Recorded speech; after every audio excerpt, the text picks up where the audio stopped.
Every time I open up this app, I kid you not, I see somebody talking about how are these 19 and 20-year-old influencers living in these sky-rise apartments, driving fucking Lamborghinis, unboxing a $500 to $2,000 bag every week.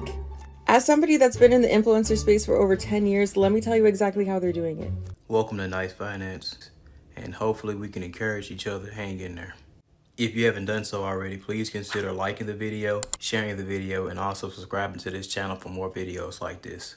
Every time I open up this app, I kid you not, I see somebody talking about how are these 19 and 20-year-old influencers living in these sky-rise apartments, driving fucking Lamborghinis, unboxing a $500 to $2,000 bag every week.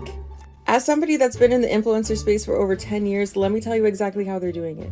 Obviously, some people are born lucky. They get born into rich families and their families take care of them, so they're able to shop like that. But let me tell you about the other 90%.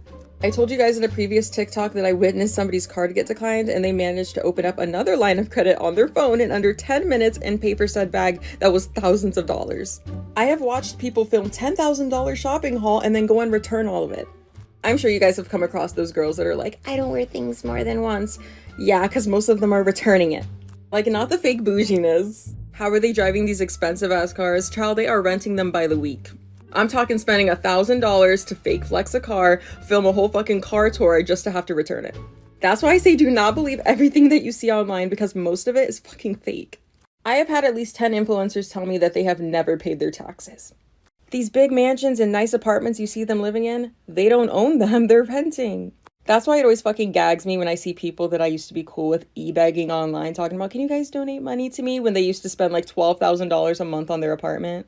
Like, baby, if you would have saved that money and just bought a house, you wouldn't be on here doing all this.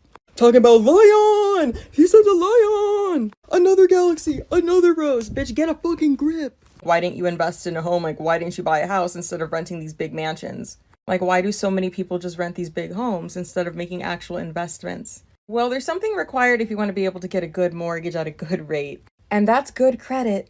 Do you really think somebody who is constantly maxing out their credit cards, not paying them, and then opening brand new ones to live beyond their means has good credit? Sure, you can get a house with shitty credit, but you're gonna have to put down a fat down payment. You think they have that if they're maxing out their credit cards once again? So it's literally a whole fucking cycle. So like I said, don't believe the shit that you see online. It is all fucking fake. Like, do not be jealous of anybody's life. Like, just don't. Plus, most of these people are fucking miserable, okay?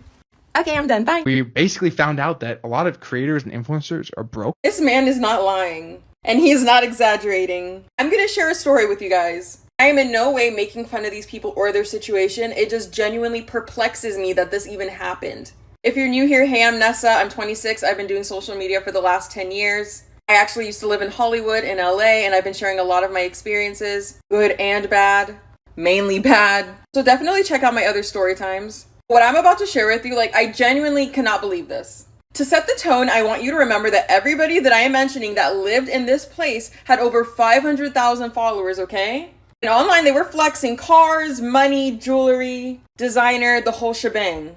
One time at the pool, I met a couple of people. They invited me and my friends back to their apartment. I could already see my friends commenting on this video because they're gonna know exactly what I'm talking about. Because how could you forget this? So we go up to the apartment expecting that, just these two people live there. This was a 1-bedroom apartment.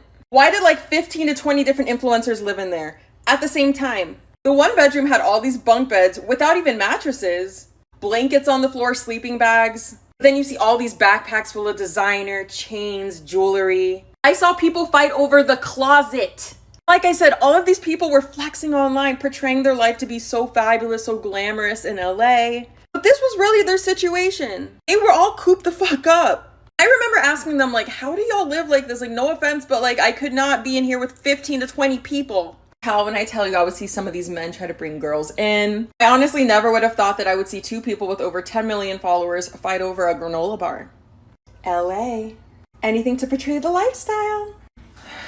These men still love natural bodies. I don't care what nobody is telling you, but trust me, men prefer us natural than getting our bodies done. And the real problem is that social media has us chasing this sort of reality that will never be true. Like, we're looking at, we want the perfect life according to social media. And a lot of women wouldn't get their bodies done if it wasn't for social media. See, I don't think it's an insecurity. I think it's, oh, well, if she's doing it, why can't I? Like, we've been trained that we can do whatever we want to as long as we put our minds to it. So that's why women are out here getting their bodies done. And if we're gonna be honest, ladies, y'all don't need it.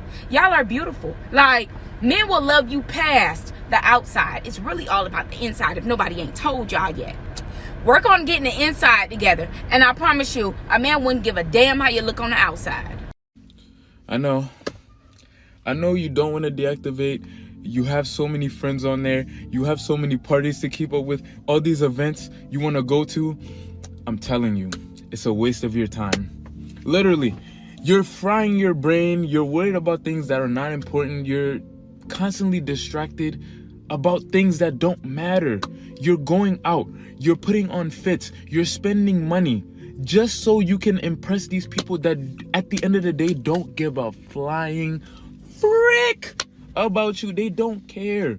After they like your post, they will go on about their day. They will start stressing about their assignments tomorrow. Their boyfriend or their girlfriend are arguing. People do not care that much. You're not the center of attention. And Instagram fools you and makes you think that you are. You're not. Deactivate your Instagram. I'm telling you, your brain will thank you for it. Have you guys ever met those people that literally won't do anything that isn't an aesthetic photo op for their social media? Now, don't get me wrong. I love taking aesthetic photos. I have a great time dressing up with my girls, going to an aesthetic place, getting some cute photos together. It's a wonderful time.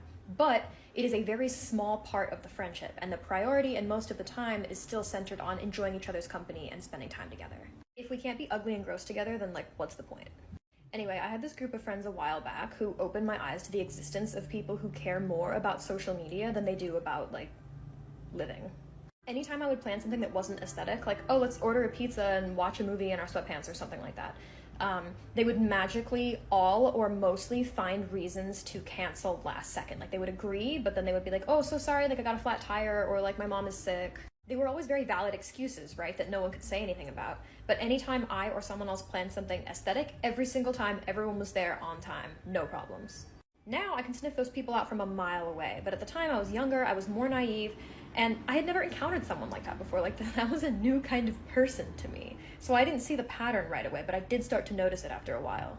The final nail in the coffin for me was when one of them suggested we go to an art museum. And I was like, oh, I love going to art museums. Absolutely. So we all show up. Everyone's dressed a little bit nice because it's a very beautiful art museum. And everyone wants a photo outside of the entrance. And yeah, whatever, get your photo. There's nothing wrong with that. But then after everyone finished getting their photo, one of them was like, okay, so are we ready to leave? And everyone else was like, yeah, we can go. And I was like, did I black out? Did we go into the museum and walk around and then come back out and my brain just deleted the memory? They weren't getting paid for social media either. This wasn't to gain anything other than just to flex and pretend that they were doing things, I guess. Go to cute places, dress up, take your photos, share them on social media. There's nothing wrong with that. But if that becomes a priority over your life instead of just a fun addition to your life, that's not healthy. Girl, I got something for y'all. Some real world stuff. Things you see on social media are not real. They're not true. People don't wake up the way that they're posting. People don't wear the things that they wear in their pictures every single day. It's all a facade. It's all something that, we're supposed to see. Everything was made out to be a certain way. These people could seem so happy, y'all.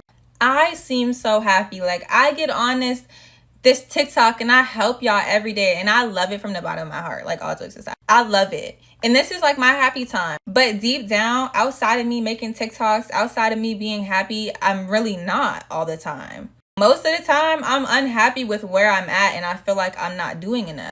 And nobody talks about that. It's always all happiness, light, and goodness. But at the end of the day, I'm not happy with myself completely. I help y'all with everything that I know. But at the end of the day, I know there's still more that I could change by myself. And that's literally everybody. Everybody that you see, that you look up to, they're not fully happy. Most likely not fully happy with where they're at. So don't look at somebody and be like, wow, they have it so good. When deep down inside, they don't have it that good. They just make it seem like they have it that good. Because that's what everybody do for social media. When deep down, you got stuff going on. We all do. Lil Baby probably got stuff going on we don't know about.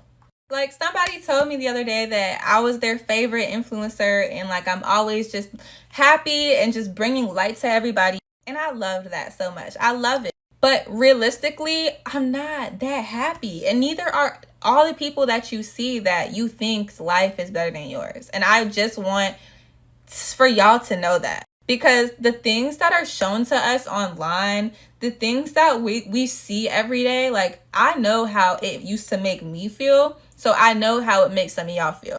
Don't let that discourage you. I'm here to tell y'all that this is real life. This is real life. Not an influencer, not a content creator, not a TikToker, nothing. From a real person, I'm telling you, nothing is really what it looks like. And I hope that sits with y'all and y'all remember that before you start to rethink your own life when you see somebody else's. I hope this helped you, girl. I love y'all. You need to stop comparing yourself to people on social media. It is an unhealthy, toxic habit that's gonna stop today. Okay, and don't feel bad about it either, because I used to do it all the time until I realized the world that we're living in and the filters that have been invented that people are using constantly in their photos. At this point, we're just comparing ourselves to filters, okay? I don't know if y'all know this, but I use a beauty filter on TikTok. It just smooths everything out. I'm gonna show y'all what I look like without it, okay? This is no beauty filter. Immediately you can tell that I have a lot of texturing. I have a lot of pores. You can see the pimples that I literally just popped and my huge nose bump that I'm getting. Ugh. Don't worry, I'll get rid of that soon, okay? But let me show y'all some of the filters that have been invented. Today I used the filter where it made me look like I had freaking veneers and it made my teeth whiter. I was like, what is this? Here's one of the filters. Immediately it like reconstructed my whole face. What? Here's another one. Okay, this one's crazy. It literally changes your eye color and gives you freckles. So yeah, stop comparing yourself. You're beautiful in your own ways, okay? I love y'all. Hope y'all listen to me. Mwah.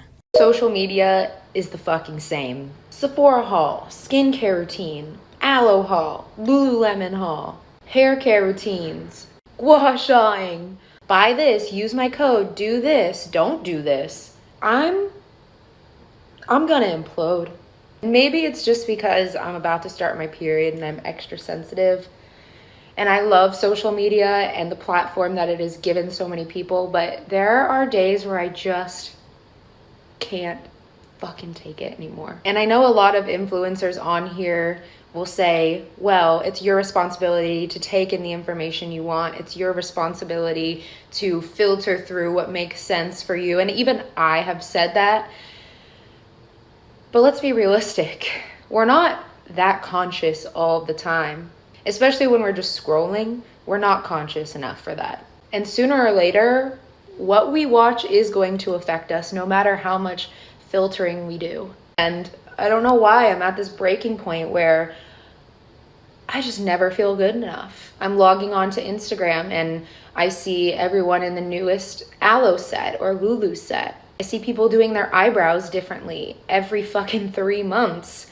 And I see a new foundation release and new skincare routines, and I can't keep up. I can't buy all this shit. I'm just trying to like stay above water, to be honest, in my own life. And at this point, I'm just wondering, like, where's the value? Where are the people talking about their lives, their struggles?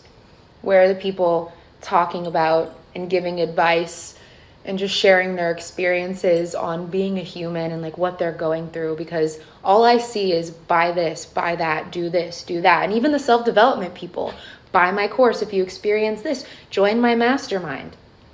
Everything is about money. Maybe I'm just being bitter and cynical, but I just want to follow somebody who's being a real human. Like I said, maybe I'm being bitter or maybe I'm just too sensitive right now, but does anyone else just hit this breaking point where you're like done watching people do shit?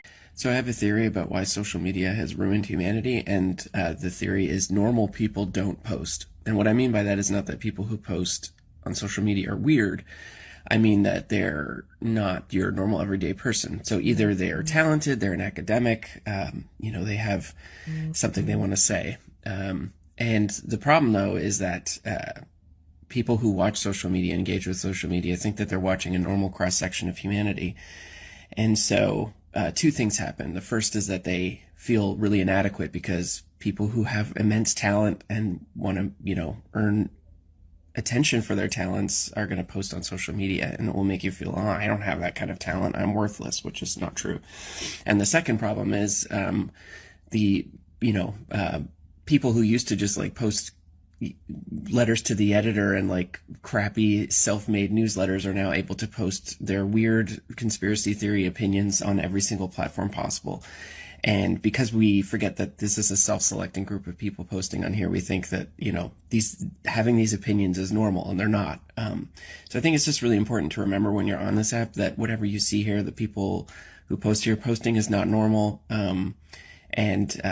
There's a whole bunch of people who just never post on here, have perfectly normal opinions, but we don't hear from them anymore. So we have such a skewed view of like how the world works because of that. Anyway, just my 2 cents. As showcased in those videos, we are facing a time that we've never seen before in this country. We are all in this together, and we definitely should prepare and get ourselves ready, because it could definitely get worse before it gets better.